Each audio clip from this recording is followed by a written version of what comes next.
নসিহত নম্বর ১০।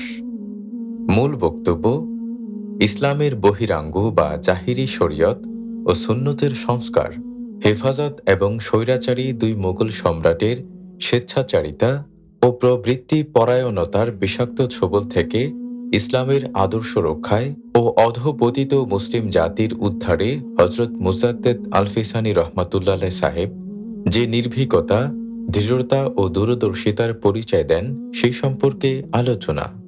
উম্মতে মোহাম্মদীর উপরে দুর্যোগ। হজরত রাসূলে করিম সাল্লাল্লাহু আলাইহি সাল্লাম তাহার উম্মতের উপর একবার ৫০০ বছর পর, আরেকবার ১০০০ বছর পর দুর্যোগের আশঙ্কা করিয়া গিয়াছেন। ইতিহাস পর্যালোচনায় ইহার বাস্তবতা খুঁজিয়া পাওয়া যায়।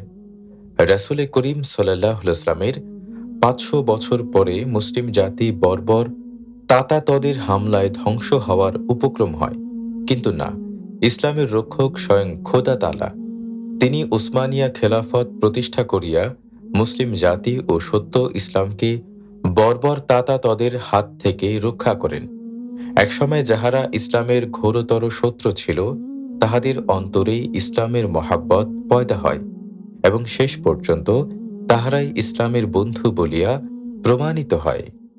ইহার ৫০০ বছর পর, অর্থাৎ রাসূলে পাক সাল্লাল্লাহু আলাইহি ওয়াসাল্লামের ১০০০ বছর পর, অর্থাৎ দ্বিতীয় হাজার বছরের শুরুতে মুসলিম জাহানে আবার দুর্যোগ দেখা দেয়। ইহুদি, নাসারা, মুনাফিকরা ইসলামকে নানাভাবে ঘায়েল করিতে থাকে। অন্যদিকে ইসলামের মধ্যে বিভিন্ন সম্প্রদায়ের দ্বন্দ্ব তীব্রতর হয়। শিয়া, রাফেজি, খারেজি ইত্যাদি সম্প্রদায় মাথাচাড়া দিয়া ওঠে। বিশেষত ভারতে মুসলিম বর্গ চরম বিপাকে পড়ে। তাহারা বিধর্মীদের হাতে যেমন নির্যাতিত হয়, তেমনি স্বেচ্ছাচারী মোগল সম্রাটের বদ্দিনী কার্যকলাপের ফলে অপদস্থ ও লাঞ্ছিত হইতে থাকে। স্বেচ্ছাচারিতার উদ্দাম স্রোতে ভাসিয়া যায় ইসলামী আদর্শ। ঠিক এমনই দুর্যোগ মুহূর্তে মুসলিম জাতিকে রক্ষায়, শরিয়ত ও সুন্নতের হেফাজতে, ইসলামী আদর্শ সমুন্নত রাখিতে মহান খোদা তাআলা হজরত মুজাদ্দেদ আলফিসানি রহমাতুল্লাহ আলাইহি সাহেবের মতো করিতকর্মা, আপসহীন ও নির্ভীক সংস্কারক প্রেরণ করেন, যিনি তাহার এক সুদূর প্রসারী সংস্কার আন্দোলনের মাধ্যমে মৃতপ্রায় ইসলামকে পুনরুজ্জীবিত করেন, ইসলামী হুকুমত কায়েম করেন। ফলে নির্যাতিত ও লাঞ্ছিত মুসলিম জাতি শ্বাসরুদ্ধকর পরিবেশ থেকে মুক্ত হয়, স্বস্তি ও শান্তির নিঃশ্বাস ফেলে। শায়েখ আহমদ রহমাতুল্লাহ আলাই সম্পর্কে রাসূলে পাক সাল্লাল্লাহু আলাইহি ওয়াসাল্লামের ভবিষ্যৎবাণী। হজরত মুজাদ্দেদ আলফিসানি রহমাতুল্লাহ আলাই সাহেব সম্পর্কে হজরত রাসূলে পাক সাল্লাল্লাহু আলাইহি ওয়াসাল্লাম এক গুরুত্বপূর্ণ ভবিষ্যৎবাণী রাখিয়া যান। তিনি বলেন, একাদশ শতকের প্রারম্ভে আল্লাহ তাআলা দুনিয়ার বুকে এমন এক ব্যক্তিকে প্রেরণ করিবেন, যিনি অতি উজ্জ্বল নূর হইবেন। তাহার নামকরণ করা হইবে আমার নাম অনুসারে। দুইজন স্বেচ্ছাচারী বাদশাহের যুগে তাহার আবির্ভাব হইবে। তাহার সাফায়াতে অসংখ্য লোক জান্নাতের অধিকারী হইবে। হজরত রাসূলে করিম সাল্লাল্লাহু আলাইহি ওয়াসাল্লাম তদীয় ভবিষ্যৎবাণীতে যে দুইজন স্বেচ্ছাচারী বাদশাহের কথা উল্লেখ করিয়াছেন, তাহারা ছিলেন সম্রাট আকবর ও আকবর পুত্র সম্রাট জাহাঙ্গীর। হজরত মুজাদ্দেদ আলফিসানি রহমাতুল্লাহ আলাই সাহেবের মুজাদ্দেদিয়াত বা সংস্কারমূলক কর্মকাণ্ডের তাৎপর্য উপলব্ধি করিতে হইলে উল্লেখিত দুই সম্রাটের পরিচয় ও প্রকৃতি সম্পর্কে জানা প্রয়োজন। সম্রাট আকবর ও আকবর প্রবর্তিত খিচুড়ি ধর্ম দ্বীনে ইলাহির পরিচয়। সম্রাট আকবরের পিতার নাম বাদশাহ হুমায়ুন। ১৫৪০ খ্রিস্টাব্দের কনৌজের যুদ্ধে হুমায়ুন শের শাহের নিকট পরাজিত হইয়া বিভিন্ন স্থানে ঘুরিয়া বেড়াইবার পর যখন অমরকোটের রানা প্রাসাদের রাজ্যে আশ্রয় নেন, তখন ১৫৪২ খ্রিস্টাব্দের ২৩শে নভেম্বর আকবর জন্মগ্রহণ করেন। সুদীর্ঘ ১৫ বছর এখানে সেখানে ঘুরিয়া বেড়াইবার পর সুর শাসকদের পারস্পরিক অন্তর্দ্বন্দ্বের সুযোগে হুমায়ুন ১৫৫৫ খ্রিস্টাব্দে সেরহিন্দের নিকটে সিকান্দার সুরকে পরাজিত করিয়া লাহোর দখল করেন। সেই বছরই তিনি দিল্লি, আগ্রা অধিকার করেন। ইহার অল্প কয়েকদিন পরে ১৫৫৬ খ্রিস্টাব্দে ২৪শে জানুয়ারি হুমায়ুন ইন্তেকাল করেন। হুমায়ুনের ইন্তেকালের পর আকবর 1556 খ্রিস্টাব্দের 14 ফেব্রুয়ারি দিল্লির সম্রাট হিসাবে ঘোষিত হন। তখন তাহার বয়স মাত্র 13 বছর।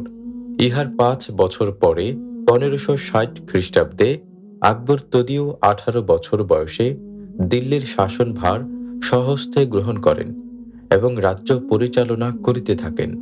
প্রথম জীবনে সম্রাট আকবর একজন সুন্নি মুসলমান ছিলেন। নিয়মিত 5 ওয়াক্ত নামাজ আদায় করিতেন। শরীয়তের অন্যান্য হুকুম আহকাম যথারীতি মানিয়া চলিতেন। অনেক সময় তিনি আজান দিতেন এবং নামাজে ইমামতিও করিতেন।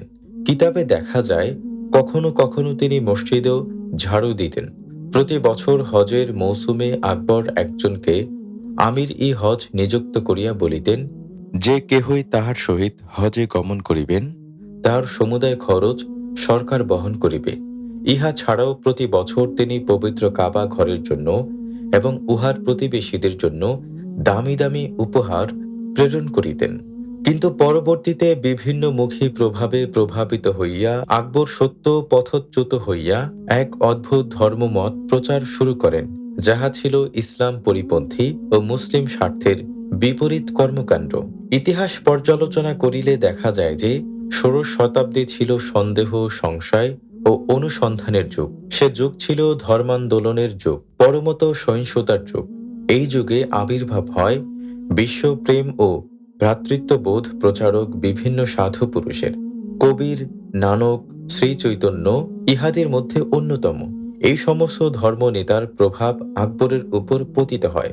16 শতাব্দীতে এই উপমহাদেশে মাহদী আন্দোলন ও রাসনি আন্দোলনও মানুষের মনকে আচ্ছন্ন করে। মাহদী পন্থীদের বিশ্বাস, 1000 বছরের শেষ ভাগে পাপ পঙ্কিলতা হইতে মানব জাতিকে উদ্ধারের জন্য একজন মাসিহ পৃথিবীতে আবির্ভূত হইবেন।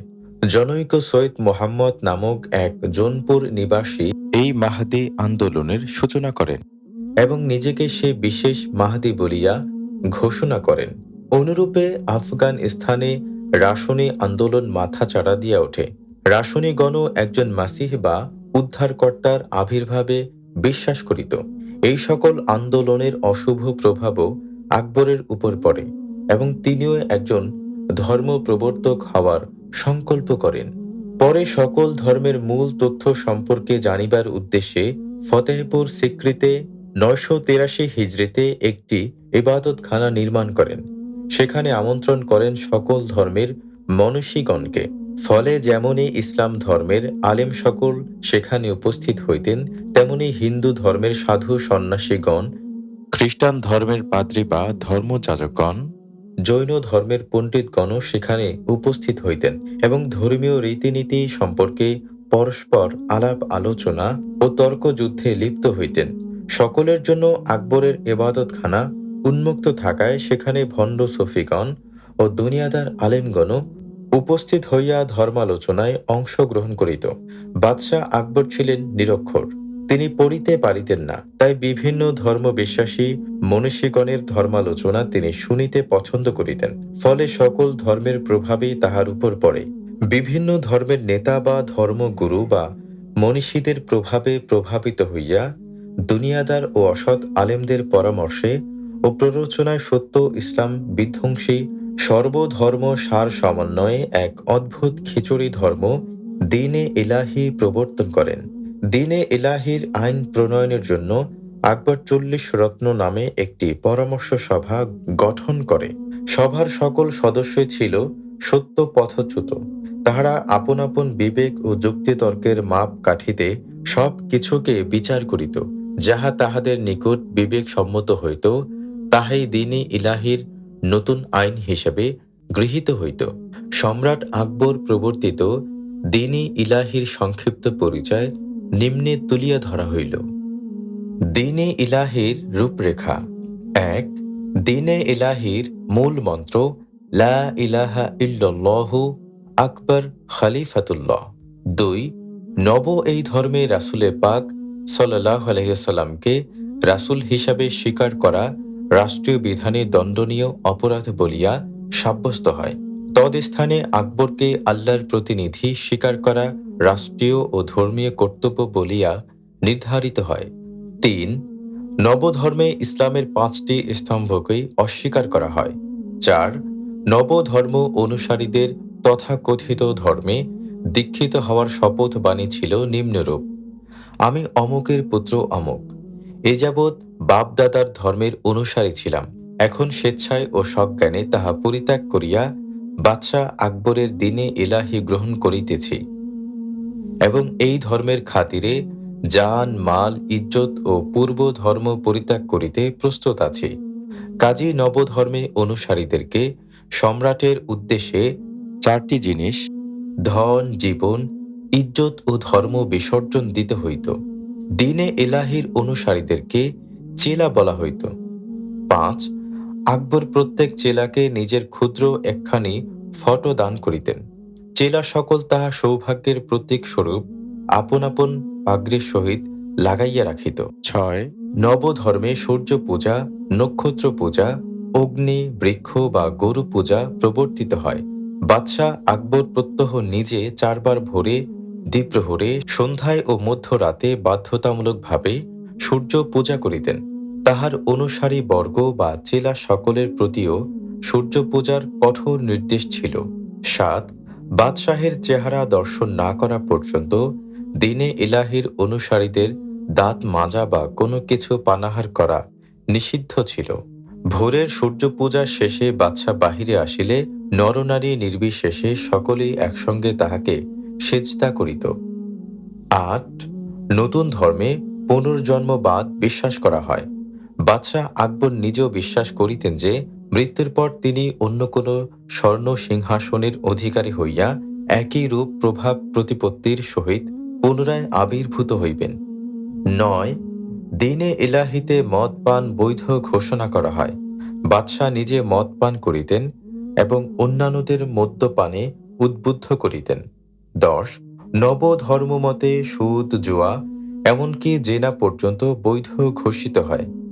বাদশাহ আকবরের নির্দেশে শয়তানপুরে একটি জুয়ার ঘর স্থাপিত হয় এবং জুয়ারিদেরকে রাজভাণ্ডার হইতে সুদে টাকা ধার দেওয়া হয়। 11. দিনে ইলাহিতে দাড়ি মুন্ডন বৈধ ঘোষণা করা হয়। পুরুষদের জন্য রেশমি কাপড় বৈধ ঘোষণা করা হয়। পর্দা প্রথা তুলিয়া নেওয়া হয়। 12. বিবাহ সংক্রান্ত আইন প্রবর্তন করা হয়। খালাতো, ফুফাতো, মামাতো, চাচাতো বোনকে বিবাহ অবৈধ বা হারাম ঘোষণা করা হয়। 13. খাতনা সম্পর্কে এই নির্দেশ দেওয়া হয় যে 12 বছরের পূর্বে কোনো ছেলের খাতনা দেওয়া চলিবে না। 14. মৃতের দাফন সম্পর্কে এই নির্দেশ দেওয়া হয় যে দাফনের সময় এই খেয়াল অবশ্যই রাখিতে হইবে যেন মৃতের মস্তক পূর্ব দিকে এবং পদদ্বয় পশ্চিম দিকে থাকে। মূলত কাবা শরীফের অবমাননার জন্য এমন নির্দেশ প্রদান করা হয়। বাদশাহ আকবর নিজেও শয়নকালে স্বীয় পদদ্বয়কে কিবলার দিকে রাখিয়া শয়ন করিতেন। 15. নবধর্মে গরু জবাই বা কুরবানি নিষিদ্ধ করা হয়। 16.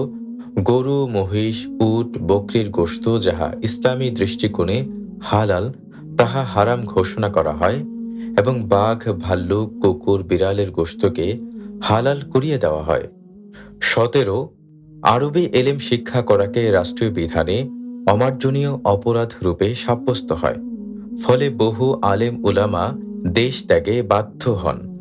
মাদ্রাসা সমূহ বিরান হয়। এই সুযোগে বিধর্মীরা বহু মসজিদকে মন্দিরে পরিণত করে। 18. নবধর্মে একাদশীর দিনে উপবাস থাকা বাধ্যতামূলক ছিল, অথচ রমজানে রোজা না রাখিবার প্রতি আদেশ দেওয়া হইত। আকবর তাহার সভাসদ দিগকে এই মর্মে নির্দেশ প্রদান করিতেন যে তাহারা যেন মাহে রমজানে দরবারে প্রকাশ্যে পানাহার করেন। যদি তাহাদের কাহারও পানাহারের ইচ্ছা না থাকে তবে তিনি যেন কমপক্ষে মুখে পান পড়িয়া দরবারে আসেন। যদি এইরূপ না করা হয় তবে তাহাকে রোজা রাখার অপরাধে পাকড়াও করা হইত। 19.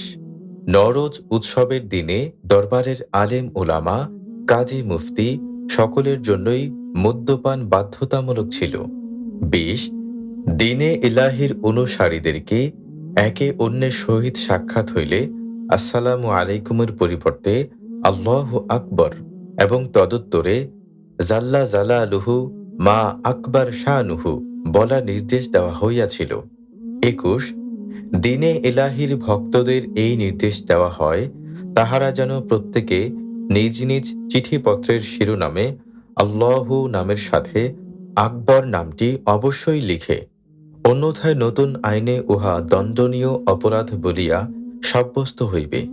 22 নতুন এই ধর্মে অগ্নি পূজাকে বাধ্যতামূলক করা হয়। আকবর নিজে অগ্নি পূজা করিতেন এবং আবুল ফজলকে তাহার দরবারে শিখা অনির্বাণ প্রজ্বলিত রাখিবার নির্দেশ দেন। সম্রাট আকবর দরবারে প্রদীপ জ্বালাইবার সময় দণ্ডায়মান হইয়া উহার প্রতি শ্রদ্ধা জ্ঞাপন করা সভাসদদের প্রতি বাধ্যতামূলক করেন। 23 দিনে ইলাহিতে নামাজ, রোজা, হজ, জাকাত এমনকি ওই সমস্ত বিষয় যাহা নবুয়তের সহিত সম্পর্কিত তাহার নাম দেওয়া হয় অন্ধবিশ্বাস। এই সমস্ত ব্যাপারকে অবাস্তব আখ্যা দেওয়া হয়। 24 নবধর্মে ইহাও বিশ্বাস করিতে হইত যে কোরআন শরীফ আল্লাহর ওহী নয়, ইহা নবী করিম সাল্লাল্লাহু আলাইহি সাল্লামের রচিত গ্রন্থ। বাদশাহ আকবরের মদদে মুসলমানদের উপরে দিনে ইলাহির অনুসারীদের অত্যাচার, মুসলমানদের চরম দুরবস্থা। দিনে ইলাহির আলোচনা থেকে ইহাই প্রমাণিত হয়, বাদশাহ আকবরের উদ্দেশ্যই ছিল দিনে ইসলামের ধ্বংস সাধন এবং ইসলামিক তাহজিব তমুদ্দুনকে নিশ্চিহ্ন করিয়া দেওয়া।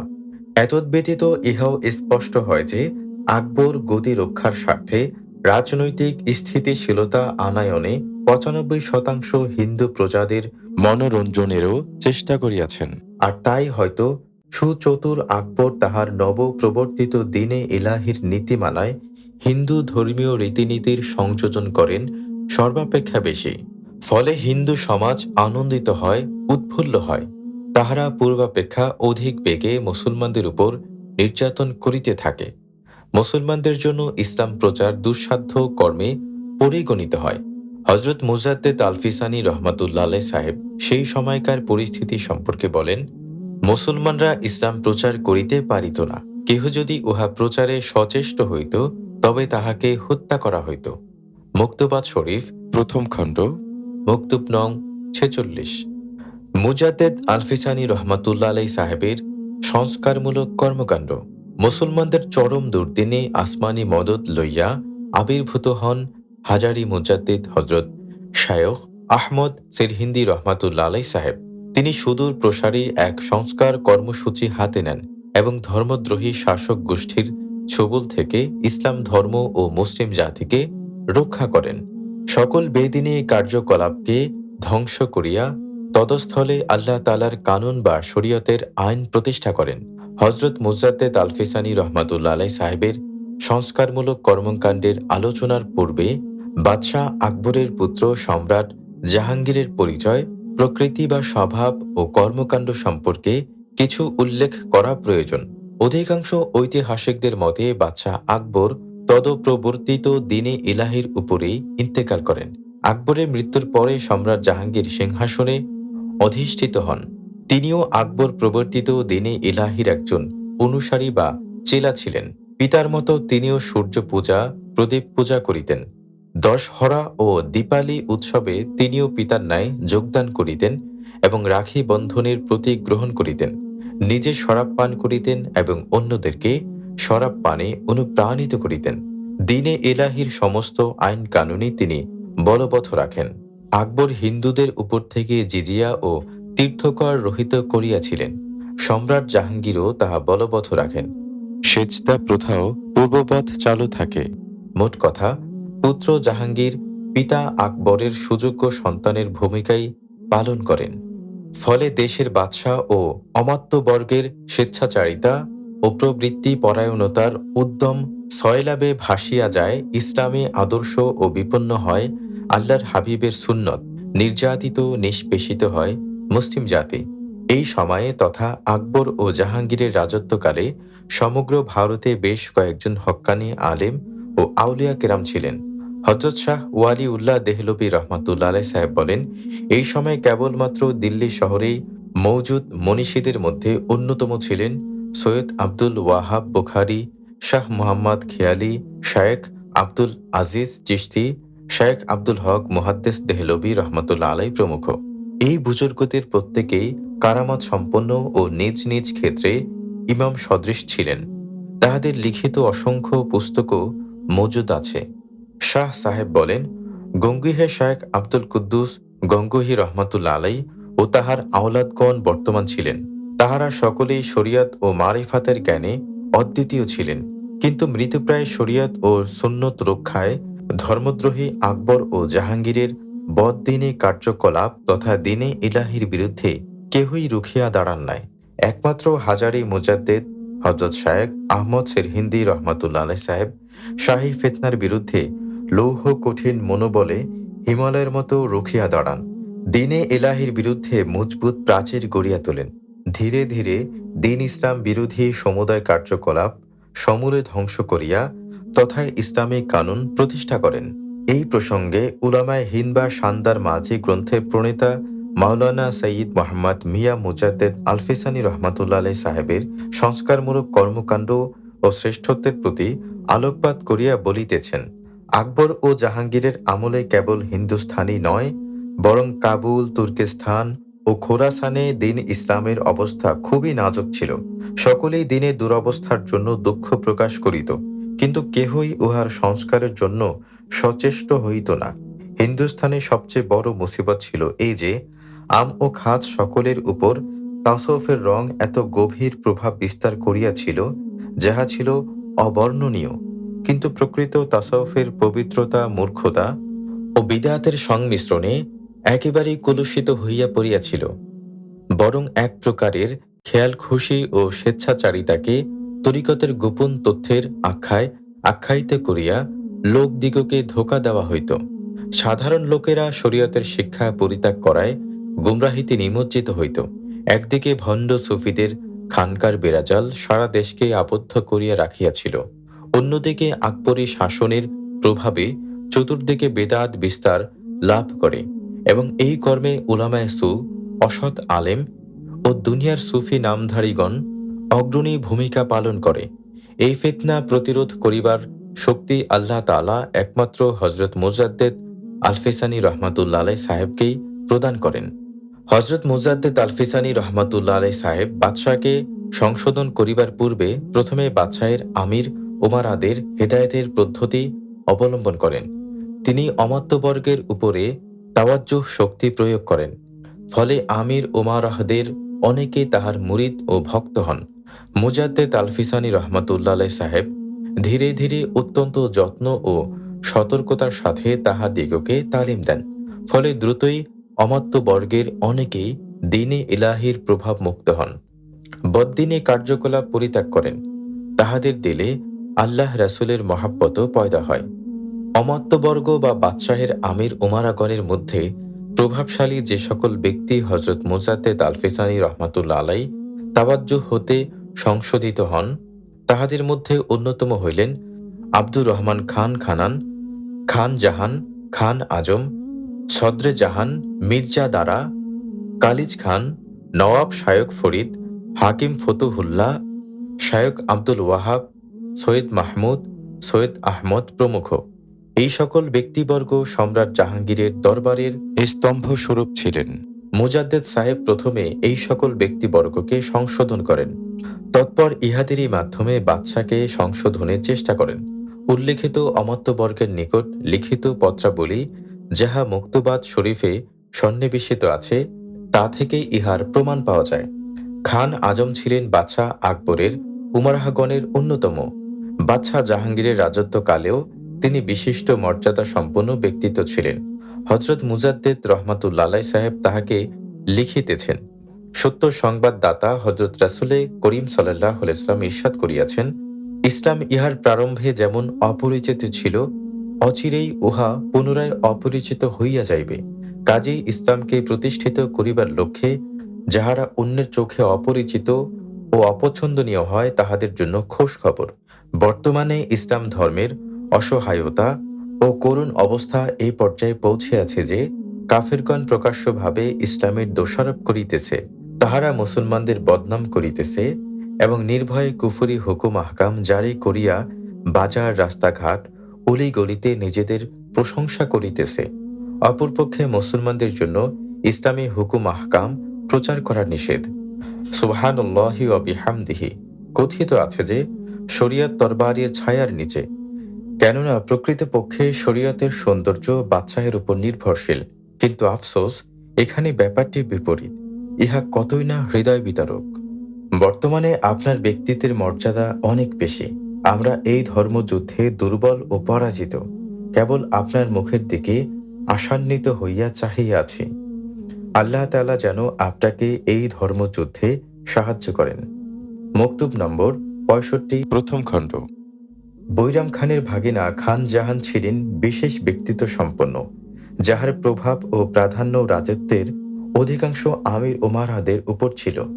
চিঠির মাধ্যমে খান জাহানকে দিনের প্রচার ও প্রসারে সাহায্য করিবার জন্য বিশেষ করিয়া বাদশাহের কর্ণে সত্য ইসলামের নির্ভুল আকিদা সমূহ পেশ করিবার তাকিদ দেন।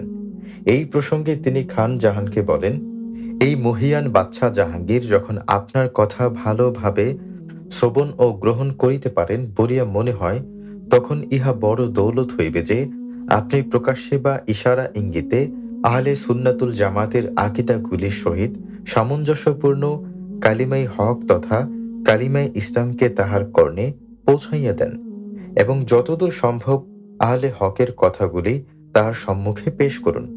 আর সব সময় এইরূপ সুযোগের অপেক্ষায় থাকেন, যাহাতে মাযহাব ও মিল্লাতের বিষয়ে আলোচনা আরম্ভ হয়। কুফর যে বাতিল, ইহা দিবালোকের ন্যায় স্পষ্ট ও সত্য। কোনো বুদ্ধিমান ব্যক্তি কখনোই কুফরি পছন্দ করেন না। নির্ভীক চিত্তে ইহার অসারতা প্রকাশের সঙ্গে সঙ্গে অনতি বিলম্বে ইহাদের মিথ্যা মাবুদগুলির অসারতা প্রমাণপূর্বক মাবুদে বরহক বা সত্য মাবুদকে প্রতিষ্ঠা করা একান্ত দরকার। বস্তুত কাফেরদের ধর্ম বাতিল ও মুসলমানদের মধ্যে যে ব্যক্তি হক ও সরল পথ হইতে বিচ্যুত হইয়াছে, সে বিভ্রান্ত ও কুপথগামী। একমাত্র সরল পথ হইতেছে হজরত রাসূল করিম সাল্লাল্লাহু আলাইহি ওয়াসাল্লাম ও খোলাফায়ে রাশিদিনের প্রদর্শিত পথ বা তরিকা। তিনি আরও বলিতেছেন, এখন আমি প্রকৃত ব্যাপার বিধৃত করিতেছি যে বাদশাহ হইলেন আত্মাস্বরূপ এবং অন্য সকল মানুষ বা প্রজাবৃন্দ শরীরস্বরূপ। আত্মা সুস্থ থাকিলে যেমন শরীর ভালো থাকে, তদ্রূপ আত্মা রোগাক্রান্ত হইলে শরীরও রোগাগ্রস্ত হয়। কাজেই বাদশাহের সংশোধনের উপর রাজ্যের প্রজাবৃন্দের সংশোধন নির্ভরশীল। বাদশাহের ইসলাহ সংশোধন হইতেছে যে সময়ের দিকে লক্ষ্য রাখিয়া যেই প্রকারই হোক কালিমায়ে ইসলামকে যেন তাহার নিকট প্রচার ও প্রকাশ করা হয়। কালিমায়ে ইসলামের পর সুন্নি জামাতপন্থীদের আকিদাগুলি সময় ও সুযোগ মতো বাদশাহের কানে পৌঁছানো দরকার এবং বাতিল মাযহাবপন্থীদের রদ বা প্রতিরোধ করা প্রয়োজন। এই সম্পদ হস্তগত হইলে নবী আলাইহিস সালাম গণের মিরাস বা সম্পত্তি হস্তগত হয়। আপনি এই সম্মান বিনা কষ্টে উত্তরাধিকার সূত্রে লাভ করিয়াছেন, কাজেই ইহার কদর বা সম্মান করুন। মকতুব নম্বর ৬৭, দ্বিতীয় খণ্ড, মকতুবাত শরীফ। উল্লিখিত মকতুবে মুজাদ্দেদ সাহেবের বক্তব্য থেকে ইহা স্পষ্ট হয় যে তিনি প্রথমে আমির উমারাহদের হেদায়েত করিয়া তৎপর তাহাদেরই মাধ্যমে বাদশাকে অন্ধকার থেকে আলোর পথে আনয়নে চেষ্টা করেন। অমাত্যবর্গ বা আমির উমারাগণের মাধ্যমে বাদশাকে সংশোধনের যে চেষ্টা হযরত মুজাদ্দেদ আল-ফিসানি রহমাতুল্লাহ সাহেব করেন, তাহাতে দ্রুত কামিয়াবির লক্ষণ ফুটিয়া ওঠে। বাদশাহ জাহাঙ্গীরের মধ্যে পরিবর্তন লক্ষ্য করা যায়। ইসলামের প্রতি তাহার মন আকৃষ্ট হয়। একদা তিনি শায়েখ ফরিদকে আদেশ করেন, দরবারের জন্য এইরূপ ৪ জন দিনদার আলেম মনোনীত করুন, যাহারা শরীয়তের মাসলা মাসাইলগুলি লোকদিগকে শিক্ষা দিতে পারে। ইহা শ্রবণে হযরত মুজাদ্দেদ আল-ফিসানি রহমাতুল্লাহ আলাইহি অতিশয় খুশি হন এবং শায়খ ফরিদ ও সদরে জাহানের নিকট দ্রুত ২খানি পত্র লেখেন। সেই পত্রে তাহাদেরকে সতর্ক করিয়া দেন যে দুনিয়াদার কোনো আলেমকে যেন দরবারে নিয়োগ করা না হয়, কারণ দুনিয়াদার আলেম সমাজ যাবতীয় অনিষ্টের মূল। তিনি হক্কানি আলেম নির্বাচন করার জোর তাকিদ দেন। মকতুবাত শরীফ, প্রথম খণ্ড, মকতুব নম্বর ৫৩। মুজাদ্দেদ আল-ফিসানি রহমাতুল্লাহ আলাইহি সাহেবের কারাবরণ। হযরত মুজাদ্দেদ আল-ফিসানি রহমাতুল্লাহ আলাইহি সাহেব বাদশাহকে সংশোধনে যখন অনেকখানি আগাইয়া গিয়াছেন, এমন সময় দেখা দেয় আরেক ফিতনা, যাহা ইতিহাসে নূরজাহানি ফিতনা নামে অভিহিত। সম্রাজ্ঞী নূরজাহান ছিলেন শিয়া সম্প্রদায়ভুক্ত। দীর্ঘদিন যাবৎ উপমহাদেশে শিয়া ও সুন্নির মধ্যেকার দ্বন্দ্ব চলিয়া আসিতেছিল। নূরজাহান সম্রাজ্ঞী হওয়াতে এই দ্বন্দ্ব আরও তীব্রতর হয়। বাদশাহ জাহাঙ্গীর ছিলেন নূরজাহানের হাতের পুতুল। নূরজাহান ছিল শিয়া সম্প্রদায়ের স্তম্ভস্বরূপ।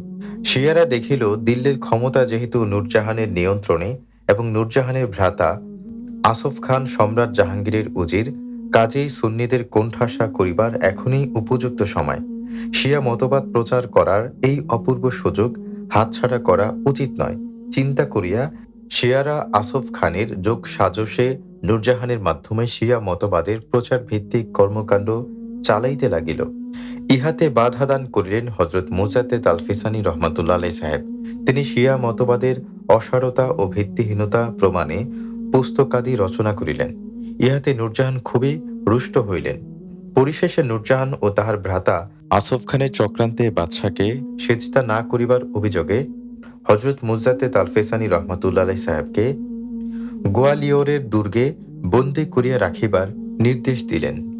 মুজাদ্দেদ সাহেব কারাবন্দী হইলেন। দিকে দিকে খবর ছড়াইয়া পড়িল।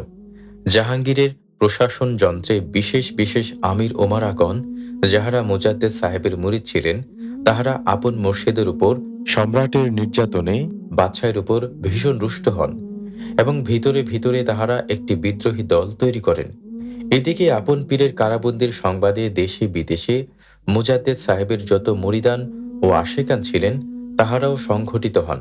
বিশেষ করিয়া বেলুচিস্তানের তদানীন্তন শাসনকর্তা মোহাব্বত খান এই বিদ্রোহী দলের অধিনায়ক নির্বাচিত হন। অন্যান্য শাসনকর্তাগণ গোপনীয়ভাবে নিজ নিজ সেনাবাহিনীকে মোহাব্বত খানের নিকট প্রেরণ করেন। কাবুল ও পেশোয়ারের বীর পাঠানরাও মোহাব্বত খানের পতাকা তলে সমবেত হন। দুর্জয় এক সৈন্যবাহিনী লইয়া মোহাব্বত খান সম্রাট জাহাঙ্গীরকে শায়েস্তা করিবার জন্য দিল্লি ভিমুখে রওনা হন। খবর পাইয়া সম্রাট জাহাঙ্গীর বিরাট একদল সৈন্য লইয়া কাবুলের দিকে রওনা হন।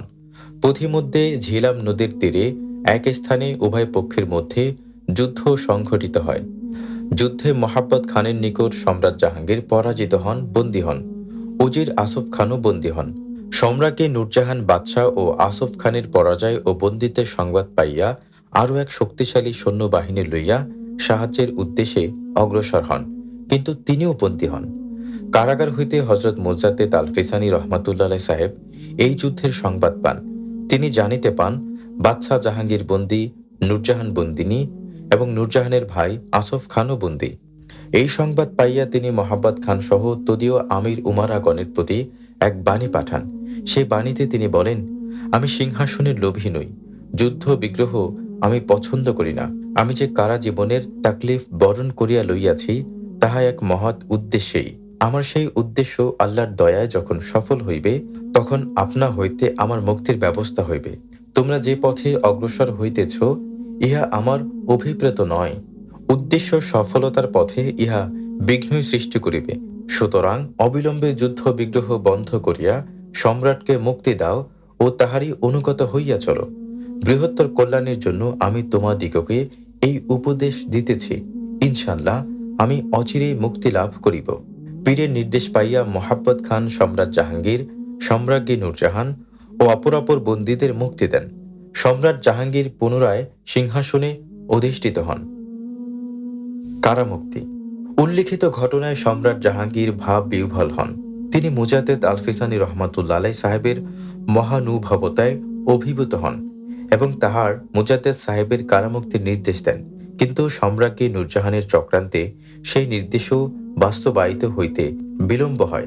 এমন সময় একদা বাদশাহ জাহাঙ্গীর স্বপ্নে দেখেন রাসূলে পাক সাল্লাল্লাহু আলাইহি ওয়াসাল্লাম তাহাকে ধমকের সুরে বলিতেছেন, জাহাঙ্গীর, ইমামে রব্বানী মুজাদ্দেদ আল-ফিসানী রহমাতুল্লাহ আলাইহি সাহেবের কারামুক্তির ব্যাপারে গড়িমসি চলিতেছে কেন? অবিলম্বে তাহাকে মুক্তি দেওয়া হোক। এই স্বপ্ন দেখিয়া বাদশাহ ভীত হইয়া হযরত মুজাদ্দেদ সাহেবের নিকট তাহার মুক্তির ব্যাপারে অনিচ্ছাকৃত বিলম্বের জন্য ক্ষমা চাহিয়া একটি পত্র ও পত্রের সাথে মুক্তির নির্দেশনামা পাঠাইয়া দেন। মুক্তির নির্দেশনামা পাইয়া মুজাদ্দেদ আল-ফিসানী রহমাতুল্লাহ আলাইহি সাহেব সম্রাটের প্রতি লেখেন, আমি কারামুক্তি লাভ করিতে রাজি আছি, যদি আপনি আমার কতিপয় শর্ত মানিয়া লন। শর্তগুলো যথাক্রমে: ১. সেজদা প্রথা বাতিল করিতে হইবে। ২.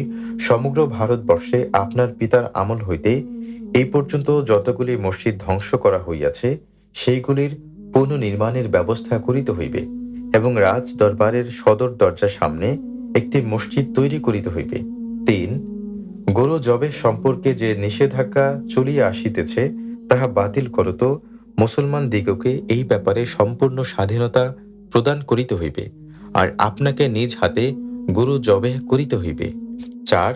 ইসলামী বিচার ব্যবস্থা চালু করিতে হইবে এবং ইসলামী বিধান মোতাবেক কাজী নিয়োগ করিতে হইবে। ৫. অমুসলিম প্রজাদের উপর ইসলাম জিজিয়া কর প্রবর্তন করিয়াছে, আপনার পিতার আমল হইতে তাহা রহিত আছে, পুনরায় তাহাদের উপর জিজিয়া কর প্রবর্তন করিতে হইবে। ৬. আপনার দরবারে যত ইসলাম বিরোধী রীতিনীতি চালু আছে, সব বর্জন করিতে হইবে এবং সারা দেশে প্রচলিত যাবতীয় বিদাত ও কুসংস্কারের মূল ক্রমান্বয়ে উচ্ছেদ করিতে হইবে। ৭. সকল রাজবন্দীকে মুক্তি দিতে হইবে। সম্রাট জাহাঙ্গীর হজরত মুজাদ্দেদ আল-ফিসানি রহমাতুল্লাহ আলাইহ সব কয়টি শর্ত মানিয়া লন এবং যথাযোগ্য মর্যাদায় তাহার মুক্তির ব্যবস্থা করেন।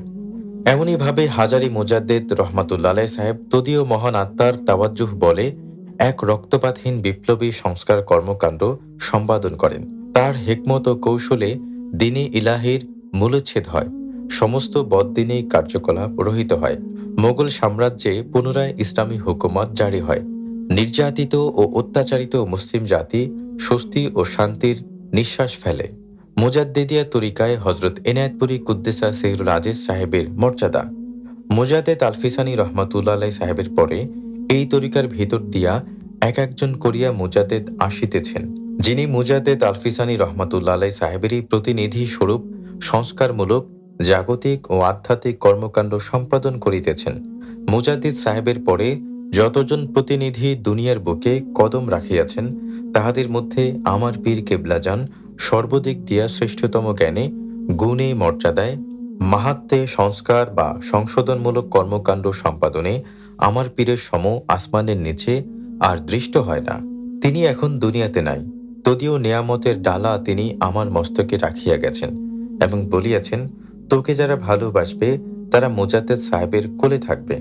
কাজেই হে জাকিরান সকল, তোমরা যদি খোদা তাআলাকে পাইতে চাও, তবে যে পথ নির্দেশনা তোমাদিগকে দেওয়া হইতেছে সেই অনুযায়ী চলো। পীরকে ভালোবাসো সবচেয়ে বেশি।